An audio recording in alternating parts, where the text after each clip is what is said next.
Welcome to easy education सभी का स्वागत है। फ्रेंड्स, आज हम पढ़ेंगे 28 सितंबर 2023 दैनिक समसमय की फूलपत्ती वाली क्लास, जो सुबह 6 बजे कुमार गौरव सर द्वारा पढ़ाया जाता है। देखिए, सुबह 6 बजे कुमार गौरव सर द्वारा पढ़ाए गए लगभग 2 घंटे वाली क्लास को आपको मात्र 15 से 20 मिनट में कवर कराया जाता है, वो भी विथ ललन टॉप प्रश्नों और स्टैटिक जीके के साथ। तो यदि आप कम समय में करंट अफेयर को बेहतर तरीके से पढ़ना चाहते हैं तो आप हमारे चैनल से जुड़ सकते हैं। वो भी आपको फुल कंटेंट के साथ ललन टॉप प्रश्नों और स्टैटिक जीके के साथ यहाँ पर कवर कराया जाता है। तो आइए स्टार्ट करते हैं। आज का हमारा पहला सवाल हो जाएगा कि 19वें एशियाई खेलों में 50 मीटर राइफल के 3P व्यक्तिगत स्पर्धा में किसने स्वर्ण पदक जीता। यदि आपसे पूछा जाए जो एशियन गेम चल रहे हैं, एशियन गेम 2023 का कहाँ पर चल रहा है, तो ये चल रहा है चाइना के कहाँ, होंजू में चल रहा है, इसे भी याद रखिए। तो इसमें 50 मीटर राइफल की 3P व्यक्तिगत स्पर्धा में किसने पदक जीता, तो आंसर हो जाएगा हमारा सिफत कौर समरा। ठीक है, और ये चौथा गोल्ड है भारत का। तो भारत का जो है कि 5वां स्वर्ण पदक है जो 50 मीटर राइफल में जीता गया। किसके द्वारा पूछे तो सिफत कौर समरा द्वारा। इसके पहले 4 गोल्ड भारत ने जीत लिया है। तो देखिए, सबसे पहले देखा जाए तो निशानेबाजी में भारत ने गोल्ड जीता 10 मीटर एयर राइफल में। तो आपको याद रखना है, सबसे पहले गोल्ड भारत किस में जीता है, तो निशानेबाजी में 10 मीटर एयर राइफल में। दूसरा, भारतीय महिला क्रिकेट टीम ने श्रीलंका को हराकर गोल्ड जीत लिया है। फिर घुड़सवारी में भारत ने 41 साल बाद स्वर्ण पदक जीता है। और निशानेबाजी में जो 25 मीटर के पिस्टल है उसमें भारत ने स्वर्ण जीता है।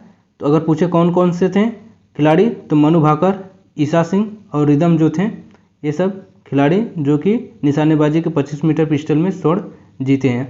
और एक 5वां जो हो जाएगा हमारा सिफत कौर समरा, जो कि 50 मीटर राइफल में स्वर्ण पदक जीती है। तो इतनी बातों को याद रखिए, एग्जाम में पूछा जा सकता है। आगे आते हैं, ललन टॉप प्रश्न देख लेते हैं। पहले एशियाई खेल का आयोजन 1951 में हुआ था। यदि पूछे कि पहला एशियन गेम कहाँ हुआ था, तो भारत में हुआ था 1951 में। अगला है पीछे पूछे अगर फीफा वर्ल्ड कप 2026 कहाँ आयोजित होगा, तो USA, मैक्सिको और कनाडा, मतलब नॉर्थ अमेरिका में होगा, इसे भी याद रखिए। पूछे अगला ओलंपिक 2024 का आयोजन कहाँ होगा, तो फ्रांस पेरिस में होगा। यदि पूछे 2020 का कहाँ हुआ था, तो 2020 का हुआ था टोक्यो ओलंपिक, कहाँ पर हुआ था, जापान में, इसे भी याद रखिए। टोक्यो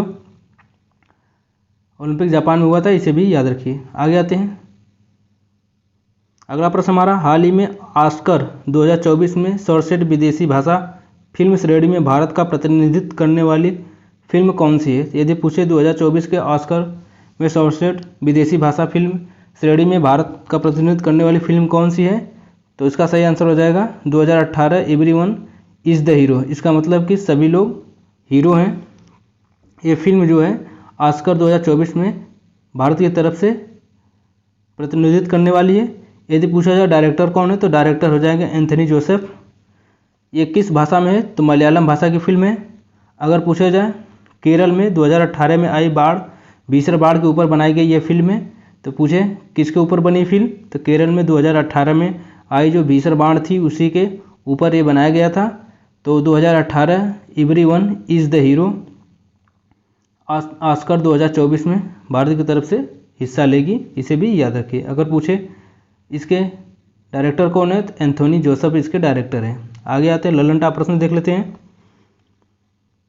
53वां दादा साहब फाल्के अवार्ड किसको मिला, तो वाहिदा रहमान को मिला, जो एक गायिका हैं, याद रखिए। 95वां ऑस्कर अवार्ड जो है कि 95 नंबर का ऑस्कर अवार्ड 2023 भारत को 2 ऑस्कर अवार्ड मिले। पहला एक नाटो नाटो सॉन्ग जो RRR मूवी का था। अगर पूछे संगीतकार कौन थे, तो MM किरवानी संगीतकार थे, इसे भी याद रखिए। और एक शॉर्ट डॉक्यूमेंट्री फिल्म जो द एलिफेंट विस्पर, उसको मिला था। तो भारत को 2 ऑस्कर मिले थे 95 ऑस्कर अवार्ड में 2023 में, नाटू नाटू सॉन्ग पर और द एलिफेंट विस्पर पर। अगला हमारा 69वें राष्ट्रीय फिल्म अवार्ड का बेस्ट एक्टर किसे चुना गया, तो अल्लू अर्जुन को। अगर पूछे बेस्ट एक्ट्रेस, तो कृति सेनन और आलिया भट्ट को चुना गया, इसे भी याद रखिए। पूछे आईफा अवार्ड 2023 में बेस्ट एक्टर, तो ऋतिक रोशन विक्रम वेदा के लिए। Best film Drishyam 2। पूछे बेस्ट एक्ट्रेस, तो आलिया भट्ट। तो याद रखिए आईफा अवार्ड 2023 का best actor Hrithik Roshan, best film Drishyam 2, best actress Alia Bhatt को मिला है। यदि पूछे इसका आयोजन कहाँ हुआ तो इसका आयोजन UAE में हुआ, इसे भी याद रखिए। आगे आते हैं, अगला प्रश्न हमारा प्रश्न नंबर 3। प्रतिवर्ष विश्व समुद्री दिवस मैरीटाइम डे कब मनाया जाता है?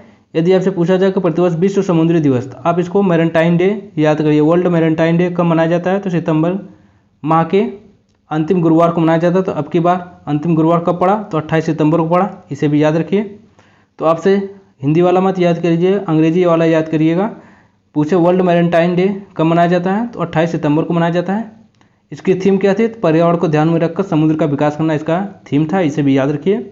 विश्व महासागर पूछे या पूछे वर्ल्ड ओशन डे कब मनाया जाता है? तो 8 जून को मनाया जाता है, इसे भी याद रखिए, एग्जाम में पूछा जा सकता है। तो वर्ल्ड ओशन डे 8 जून को, वर्ल्ड मैरीटाइम डे 28 सितंबर को मनाया जाता है, इसे भी याद रखिए। आगे आते हैं, ललनटा प्रश्न देख लेते हैं। अंतर्राष्ट्रीय पुलिस सहयोग दिवस 7 सितंबर को मनाया जाता है, इसे भी याद रखिए। राष्ट्रीय हिंदी दिवस 14 सितंबर को। अगर पूछे विश्व हिंदी दिवस कब मनाया जाता है? तो विश्व हिंदी दिवस 10 जनवरी को मनाया जाता है, इसे भी याद रखिए। विश्व ओजोन दिवस 16 सितंबर 1987 को मॉन्ट्रियल कनाडा में, ठीक है, आयोजन हुआ था सम्मेलन, उसी के आधार पर मनाया जाता है 16 सितंबर को। विश्व पर्यटन दिवस 27 सितंबर को मनाया जाता है। राष्ट्रीय अंतरिक्ष दिवस 23 अगस्त को। राष्ट्रीय पराक्रम दिवस 23 जनवरी को मनाया जाता है, इसे भी याद रखिए। महत्वपूर्ण दिवस हैं, एग्जाम में पूछे जाते हैं। अगला प्रश्न हमारा, हाल ही में 13वां हिंद प्रशांत सेना प्रमुखों का सम्मेलन कहाँ हुआ? यदि पूछे कि 13वां हिंद प्रशांत सेना प्रमुखों का जो सम्मेलन हुआ वो कहाँ पर हुआ, तो हमारा सही आंसर हो जाएगा भारत, नई दिल्ली में हुआ इसका आयोजन, इसे भी याद रखिए। 30 देशों ने इसमें भाग लिया और इसकी सह मेजबानी, मतलब कि भारत के साथ मेजबानी किसने किया था? तो अमेरिका ने भी किया था, इसे भी याद रखिए। अगर पूछे उद्देश्य, तो उद्देश्य शांति स्थापित करना इसका उद्देश्य के समुद्र में, ठीक है, शांति स्थापित करना इसका मुख्य उद्देश्य है, इसे भी याद रखिए। यदि आपसे पूछे 13वां हिंद प्रशांत सेना का प्रमुखों का सम्मेलन कहाँ हुआ? तो भारत में हुआ था, इसे भी याद रखिए। आगे आते हैं, अगला है ललन टॉप प्रश्न देख लेते हैं। G20 का नवीनतम सदस्य कौन बना? तो अफ्रीकी संघ। अफ्रीकी संघ की स्थापना पूछे जाए तो 1963 में। अगर पूछे जाए इसका हेडक्वार्टर कहाँ है? तो अदीस अबाबा में इसका हेडक्वार्टर है।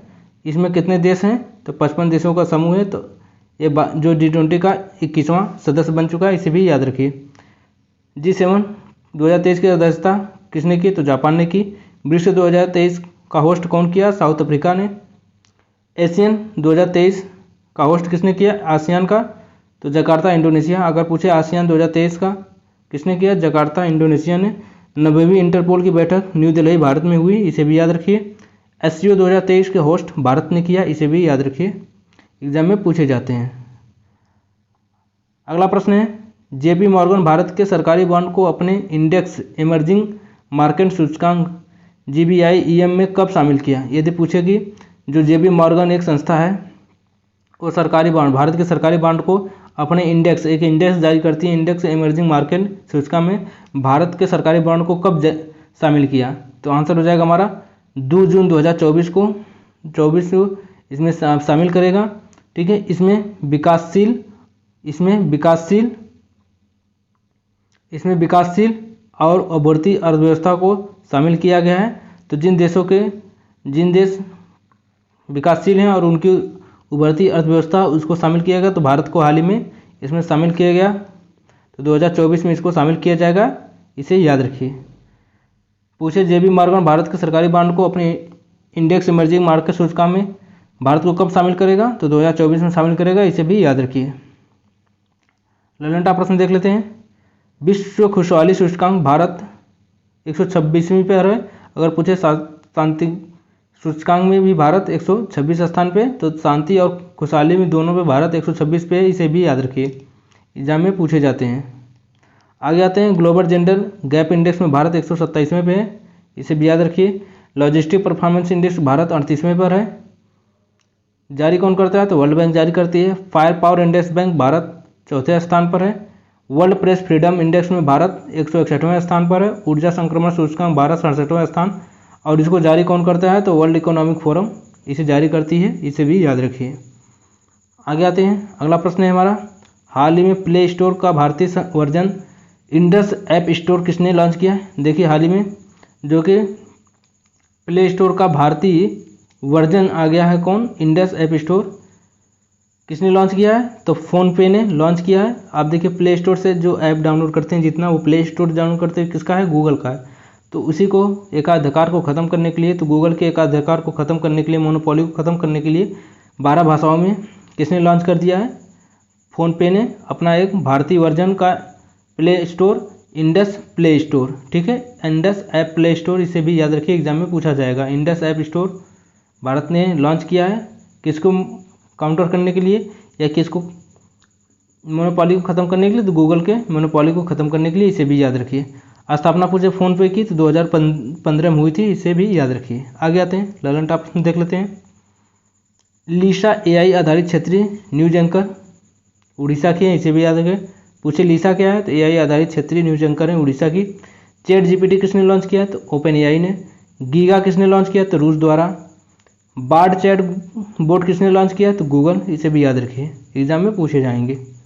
आगे आते हैं, अगला प्रश्न हमारा, हाल ही में इंडिया स्मार्ट सिटी कॉन्क्लेव 2023 का आयोजन कहाँ हुआ। यदि पूछे कि इंडिया स्मार्ट सिटी कॉन्क्लेव 2023 का आयोजन कहाँ हुआ, तो इसका आयोजन इंदौर में हुआ। 100 स्मार्ट सिटी शहरों को शामिल किया गया। आयोजन आवासीय और शहरी मंत्रालय ने किया। अगर पूछा जाए आवासीय और शहरी मंत्रालय के मंत्री कौन है, तो हरदीप सिंह पुरी हैं। कौन, हरदीप सिंह पुरी हैं, इसे भी याद रखिए। अगर पूछा जाए फर्स्ट पर अवार्ड सिटी में किसको मिला, तो इंदौर को मिला। अगर पूछे स्टेट में किसे मिला, तो MP को। देखिए MP में इंदौर भी पड़ता है, तो MP स्टेट को मिला और सिटी इंदौर को मिला, इसे भी याद रखिए। तो हाल ही में इंडिया स्मार्ट सिटी कॉन्क्लेव 2023 कहाँ आयोजित हुआ, तो इंदौर में आयोजित हुआ। फर्स्ट अवार्ड इंदौर ही मिला और स्टेट MP को मिला, इसे भी याद रखिए। अगर पूछे मंत्रालय कौन था, तो आवासीय और शहरी मंत्रालय लॉन्च किया, इसे भी याद रखिए। आगे आते हैं, अगला प्रश्न होगा हमारा, ललन टॉप देख लेते हैं। स्वच्छ वायु रिपोर्ट में 10 लाख से अधिक आबादी के शीर्ष स्थान पर कौन है, अधिक स्वच्छ, तो इंदौर है, आगरा है और ठाणे है, इसे भी याद रखिए। अगर पूछे 3 लाख से 10 लाख के बीच शीर्ष कौन शहर है, तो अमरावती, जो महाराष्ट्र का पड़ता है, वो है, इसे याद रखिए। तो 3 से 10 लाख के बीच शीर्ष पर कौन है, तो अमरावती, इसे भी याद रखिए। 17वां प्रवासी भारतीय सम्मेलन कहाँ हुआ, तो इंदौर में हुआ।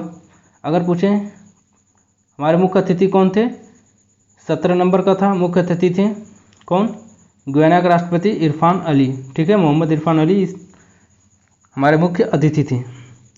ग्रीन बॉन्ड जारी करने वाला पहला नगर निगम कौन था, गाजियाबाद। अगर पूछे सेकंड, तो इंदौर। कौन था, पहला तो हो जाएगा गाजियाबाद, लेकिन अगर पूछे दूसरा तो इंदौर हो जाएगा, इसे भी याद रखिए।